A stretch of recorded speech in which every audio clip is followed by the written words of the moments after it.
Yeah, this is Chef D. I'm from Philly, born and raised. This is Good Food Hood Dude, and I'm here to bring you some dope ass dishes. Definitely growing up in the streets of Philly, was a little tough to navigate. It's not a lot of resources that are presented to us naturally.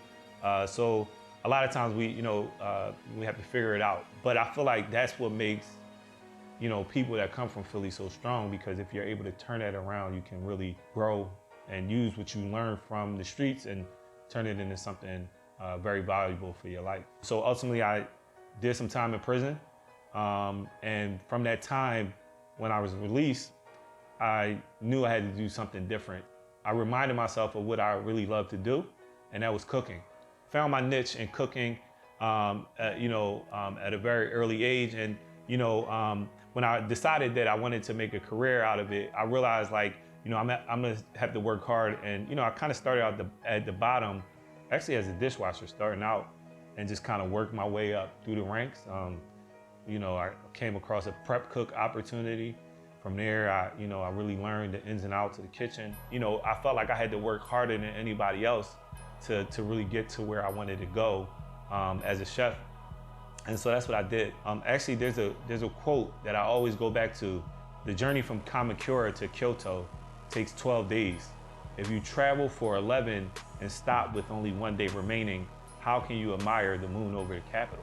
And so basically what that, just reminds me of is never giving up, one, and just having always the fortitude or the strength to kind of persevere and see it through. And then when you are able to do that, you just can become successful at whatever you're doing. So that, I leaned into that, and I always kind of remind myself, even to this day, I remind myself of that quote. So the purpose of Good Food Hood Dude is to show people how easy it is to eat delicious food without the unhealthy ingredients.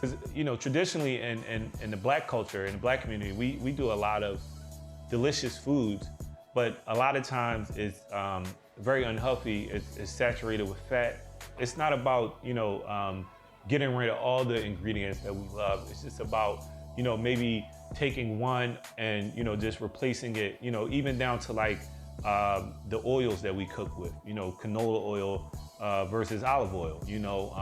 Or coconut oil. A lot of these still give you the good flavor, but they're just a lot healthier for you. So I hope that I can show people how easy it is to eat healthier through this series of videos.